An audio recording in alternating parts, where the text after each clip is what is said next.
সম্মানিত সুধীমণ্ডলী, আবার আপনাদেরকে নিয়ে আসছি যেখানে আমি শিখ গেটের মিড পয়েন্টে দাঁড়িয়ে আছি, যে ইমপ্রেস ফ্যাশন লিমিটেড। আপনাদেরকে দেখাচ্ছি এবং দেখাচ্ছি এখানকার যে সিস্টেম, এই সিস্টেম অনুযায়ী আমরা যেভাবে কাজ করব সেই দক্ষ শ্রমিকদের আমি আপনাদেরকে দেখাচ্ছি।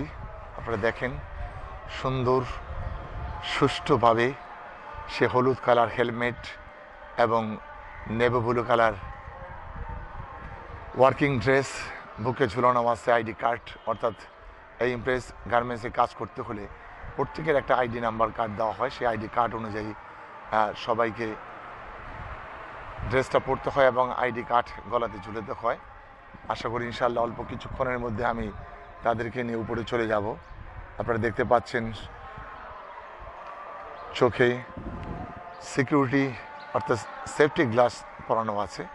সুন্দর ও দক্ষতার সহিত আমি এই কাজগুলো করার জন্য আপ্রাণ চেষ্টা করব, যাতে তাদের সাথে যে আলাপ আলোচনা হয়েছে, আলাপ আলোচনার পরিপ্রেক্ষিতে কাজটিও সুন্দরভাবে স্বচ্ছভাবে করতে পারি। ধন্যবাদ, সবাই দোয়া করবেন। কিছুক্ষণের মধ্যেই বিল্ডিংয়ের 10 তলার উপরে চলে যাব এবং কাজ শুরু করব। ধন্যবাদ। সম্মানিত সুধীমণ্ডলী, আপনারা দেখতে পাচ্ছেন যে আমরা যখন ছাদের উপরে উঠলাম তখন আমাদের যারা ওয়ার্কিংরা রয়েছে তারা কিছু কিছু জায়গায় খুব নিখুঁত ভালো অবস্থায় আছে। শুধু উপরে একটা ডাস্টের আবরণ ছিল, সেই ডাস্টটাকে আমরা স্টিল ব্রাশের সাহায্যে ঘষে পরিষ্কার করে নিচ্ছি।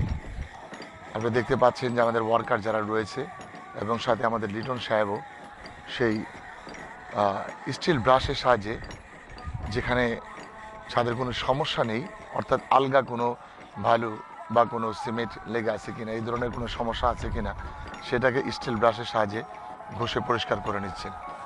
অপরদিকে আপনারা দেখতে পাচ্ছেন যে আমার আরেক দল যারা বাসুলের সাহায্যে, যে এটার উপরে যেটা আলগা বালু আছে সেই আলগা বালুটাকে চিপিং করে উঠায় নিচ্ছে। আপনাকে দেখাচ্ছি, খুব কাছাকাছি যে দেখাচ্ছি তারা কিভাবে চিপিং করছেন।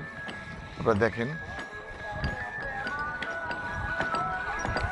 যাতে কোথাও 7% পরিমাণ আলগা বালু না থাকে, এই জন্য খুব নিখুঁত সুন্দরভাবে বাসুলের সাহায্যে এটাকে চিপিং করে নিচ্ছেন, যাতে এই ধরনের সমস্যা না হয়। আমরা যখন মালটা প্রথম প্রাইমারি করে করবো, যাতে মালের সাথে কোনো ধরনের ডাস্ট উঠে না আসে, সেই জন্য এটাকে খুব সুন্দর ও নিখুঁতভাবে পরিষ্কার করে নিতে হয়। আপনারা দেখছেন খুব সুন্দর ও নিখুঁতভাবে পরিষ্কার করে নিচ্ছেন আমাদের আজকের এই যারা ওয়ার্কার রয়েছেন তারা। এইভাবে আমাদের পুরো ছাদটি আমরা সুন্দর ও নিখুঁতভাবে পরিষ্কার করব।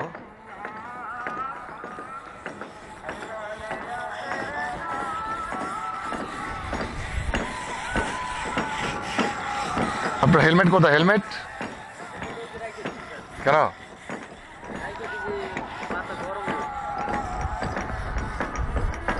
দেখছেন একটি বিশাল ছাদ, মোট 20,500 স্কোয়ার ফিট। টোটাল ছাদটা আমাদেরকে এভাবে পরিষ্কার করতে হবে। ধারাবাহিকভাবে আমরা এক প্রান্ত থেকে শুরু করেছি, এইভাবেই ধারাবাহিকভাবে সুন্দরভাবে পরিষ্কার করার জন্য আমাদের নির্দেশ দেওয়া আছে, তাই সেরকম করছি। ধন্যবাদ, অনেক অনেক ধন্যবাদ। সম্মানিত সুধীমণ্ডলী, যে কথা সবসময় বলে থাকি, আপনারা দেখতে পাচ্ছেন যে এই যে ইমপ্রেস ফ্যাশন লিমিটেডের যে টপ ফ্লোর রয়েছে, টপ ছাদ, অর্থাৎ যেখানে আমরা রুফ ওয়াটার ট্রিটমেন্ট করতেছি, সেটা আমরা রোলার ব্রাশের সাহায্যে এখন ডাকপার ব্যবহার করতে। কিন্তু এর পূর্বে যে আমাদের একটা কাজ ছিল, সেটা ছিল আপনার যে বেশ কিছু জায়গায় আমাদেরকে চিপিং করতে হয়েছে এবং স্টিল ব্রাশের সাহায্যে আমরা ঘষে একদম নিখুঁতভাবে পরিষ্কার করে নিয়েছি। আপনারা দেখতে পাচ্ছেন যে আমরা এত সুন্দর ও নিখুঁতভাবে পরিষ্কার করেছি, যে জন্য এই মালটি আমাদের খুব সুন্দর ও নিখুঁতভাবে লাগছে এবং দেখতে খুব সুন্দর লাগছে। আপনারা দেখছেন যে এই যে একটা রোলার ব্রাশ, এই রোলার ব্রাশটি হচ্ছে আমাদের সবচেয়ে বড় হাতিয়ার। এটার মাধ্যমে আমরা মালটাকে এখানে প্রয়োগ করার পরে তারপরে আমরা আস্তে আস্তে এটাকে এইভাবে ঠিক এই সিস্টেমে মালটা লাগাই। যদি কোথাও কোনো ড্যামেজ থাকে বা কোনো ঘাড়া বা কোনো লিকেজ বা কোনো ফাটা এই ধরনের প্রবলেম থেকে থাকে, সেগুলো কিন্তু সলভ হয়ে যায়। সেই কারণে আমরা এটা রোলার ব্রাশের সাথে, আপনি দেখেন যে কত সুন্দর ও নিখুঁতভাবে এটা লাগাচ্ছি। এভাবে আমি আমার যারা ওয়ার্কার রয়েছে তাদেরকে আমি সুন্দর ও নিখুঁতভাবে এই অ্যাডভাইসটা করে থাকি। আপনারা দেখতে পাচ্ছেন যে সিস্টেমটা আপনাদেরকে দেখিয়ে দিচ্ছি, এটা একদম ইজি প্রসেস। তারপর দক্ষ লোক ছাড়া কাজ করা যায় না, কারণ ড্যামেজটা এমন একটা জিনিস, সেই জিনিস যাতে সুন্দর ও নিখুঁতভাবে করা যায় সেই প্রতিশ্রুতি নিয়েই আমি এই কাজটি শুরু করেছি। ধন্যবাদ, অনেক অনেক ধন্যবাদ।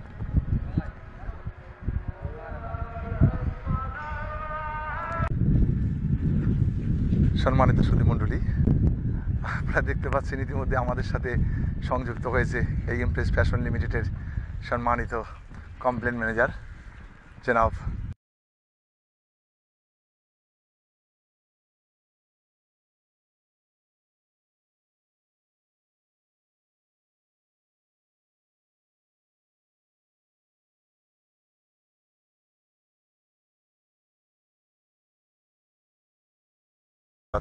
Roof water treatment. এই কাজ আমরা করছি। ইতিমধ্যে আমরা বেশ কিছু কাজ অগ্রসর হয়ে গেছে, আপনারা দেখতে পাচ্ছেন। আমি আপনাদেরকে দেখাচ্ছি যে প্যান করে যে আমরা কতটুকু কাজ অগ্রসর হলাম, সেই রকম চিত্রটা আপনাদেরকে দেখাচ্ছি। আপনারা দেখেন যে আমরা এই বিল্ডিংয়ের অর্থাৎ ইমপ্রেস ফ্যাশন লিমিটেডের যে রূপ রয়েছে, রূপের দক্ষিণ পূর্ব কোণ থেকে আমি কাজ শুরু করেছিলাম। সেখান থেকে শুরু করে এখন আমি উত্তর দিকে যাচ্ছি। দেখা যাক সন্ধ্যার পুরো মুহূর্ত পর্যন্ত কতটুকু কাজ আমরা করতে পারি, সেই চেষ্টায় আমাদের লক্ষ্য এবং লক্ষ্য উদ্দেশ্য থাকবে যে আমরা আজকে একটা মোটামুটি পর্যায়ে কাজ করব। যেহেতু আমাদের কাজটা একটু লেটে শুরু করেছি, একটু প্রবলেম ছিল, সেই প্রবলেমটাকে সলভ করে তারপরে আমাদেরকে কাজটা করতে হয়েছে। অতএব সেই কাজটি আমরা সুন্দর ও নিখুঁতভাবে করার জন্য আপ্রাণ চেষ্টা করছি। আপনারা সেই ভিডিও চিত্র দেখছেন। আশা করি আল্লাহ পাক যদি তৌফিক দান করে তাহলে এরকম অনেক কাজ করতে পারবো, সে আশা নিয়ে আল্লাহর উপর সম্পূর্ণ ভরসা করে আমি একটির পর একটি কাজ করে যাচ্ছি। আল্লাহ আমার কাজের প্রতি তৌফিক দান করুক, আমিন সুম্মা আমিন। সম্মানিত সুধীমণ্ডলী, যে কথা কিছুক্ষণ আগে বলেছিলাম, বহুদিন পর আবার ক্যামেরার ফেজের সম্মুখে হলাম, আমি হতে বাধ্য হলাম। আপনাদের আশীর্বাদ, আপনাদের দোয়া, আপনাদের সাহায্য, ইঞ্জিনিয়ার সাহেবের সাহায্য আমার একান্ত দরকার আছে। আপনারা দেখতে পাচ্ছেন এই যে ইমপ্রেস ফ্যাশন লিমিটেড একটি গার্মেন্টস রয়েছে, এই গার্মেন্টসের উপরে যে রূপের যে ওয়াটার ট্রিটমেন্ট কাজ করে দিয়েছি, পুরো ছাদটি 20,000 স্কোয়ার ফিট, অর্থাৎ এই 20,000 ছাদ স্কোয়ার ফিট কাজ করতে আমার মোটামুটি বেশ কিছুটা সময় লাগবে। আমি আজকে প্রথম কাজ শুরু করলাম, এখন দেখা যাক শেষ পর্যন্ত কী হয়। আপনারা দেখছেন রোলার ব্রাশের সাহায্যে এই বিল্ডিংয়ের এই ইমপ্রেস ফ্যাশন লিমিটেডের রূপের উপরে যে ওয়াটার ট্রিটমেন্ট করা হচ্ছে, সেই এক প্রান্ত থেকে আরেক প্রান্ত পর্যন্ত আমরা এভাবেই রোলার ব্রাশের সাথে সুন্দর ও নিখুঁতভাবে আমরা কাজটি করবো ইনশাল্লাহ। আল্লাহ যদি তৌফিক দান করে, সেই প্রতিশ্রুতি নিয়ে, সেই পরিকল্পনা নিয়ে আজকে আমি এখানে স্বয়ং আল্লাহ পাককে সাক্ষী রেখে আমি কাজ শুরু করছি। আল্লাহ যদি সহায় হন তাহলে সুন্দর ও সুষ্ঠুভাবে আমরা কাজ করতে পারবো। দেখছেন যেখানে যে ইঞ্জিনিয়ার সাহেব রয়েছে মিস্টার মারুফ 100% তত্ত্বাবধানে রয়েছেন, এবং সাথে আমার লিটন সাহেব উনিও রয়েছেন, এবং যারা ওয়ার্ক তারাও সুন্দর ও সুষ্ঠুভাবে কাজ করতেছেন। সেটি আমাদের মূল লক্ষ্য উদ্দেশ্য। এখন পুরো ছাদটি আপনাদেরকে প্যান করে দেখাচ্ছি যে আমি খুব সুন্দর ও নিখুঁতভাবে যে এই ছাদের সম্পূর্ণ এটি পরিষ্কার পরিচ্ছন্ন এবং ক্লিনিং এবং ওয়াশিং পুরোটাই করেছি। এখন ধারাবাহিকভাবে আস্তে আস্তে আস্তে আস্তে আস্তে আস্তে আস্তে আমরা কাজটা শেষ করব। এই ধরনের একটা মাস্টার প্ল্যান রয়েছে, সেই মাস্টার প্ল্যান অনুযায়ী আমি যে কাজটি শেষ করার সিদ্ধান্ত নিয়েছি, আমি তাই পুরোটা ভিডিও চিত্র করে নিচ্ছি। আপনারা দেখছেন রূপের বিভিন্ন জায়গায় আমরা ডাক পাওয়ার ট্যাম্পোর উপর রেখে দিয়েছি, অর্থাৎ লেবাররা সিস্টেম অনুযায়ী সাজিয়েছে যাতে অত মাল দ্রুত দূর থেকে না টানা হয়, ঠিক মিড পয়েন্টে যেখানে প্রয়োজন সেখানেই মাল রাখা হয়েছে। সেই পরিপ্রেক্ষিতে আমরা কাজটি শুরু করেছি এবং কাজটি শুরু করব। সেই কাজটির পরিপ্রেক্ষিতে আমরা যেটা সুন্দর ও সুষ্ঠুভাবে হয়। আপনারা জানেন যে এর আগে আপনাদেরকে বলেছি যে গার্মেন্টস এমন একটি ফ্যাক্টরি, বাংলাদেশের এমন একটি ফ্যাক্টরি যেখানে 100% সিস্টেম আমাকে চলতে হয়। সেরকম এখানে আপনারা দেখতে পাচ্ছেন যে আমাদের একটি সিকিউরিটি রুম রয়েছে, অর্থাৎ ছাদের উপরেও এই কোম্পানির তরফ থেকে একটি সিকিউরিটি থেকে থাকেন। এই সিকিউরিটির পাশেই, রুমের পাশেই আমার এক সিকিউরিটি ভাই আছেন। তারা এটাকে সুন্দর ও সুষ্ঠুভাবে চারিদিকটা লক্ষ্য করে থাকেন যাতে কোনো প্রবলেম বা আউটসাইড থেকে কোনো ধরনের সমস্যা হওয়ার কথা কিন্তু যাতে সমস্যা না হয় সেই ধরনের গার্ড অফ অনার দিয়ে রাখেন। অতএব এই ছাদের উপরে একটি সিকিউরিটি গার্ড আছে। আপনারা দেখতে পাচ্ছেন সুন্দর সুন্দর ও সুষ্ঠুভাবে রোলার ব্রাশের সাহায্যে আমি আবার ক্যামেরাটা প্যান করে নিচ্ছি, সেই ডাক পাওয়ার ড্যাম পুরো ব্যবহার করছেন আপনারা দেখেন। সেইটার পরিপ্রেক্ষিতে যা হয় আলহামদুলিল্লাহ শেষ পর্যন্ত আমি আস্তে আস্তে দেখাবো এরপরে কতটুকু কাজ হয়। যাই হোক, আপনাদেরকে অনেক অনেক ধন্যবাদ।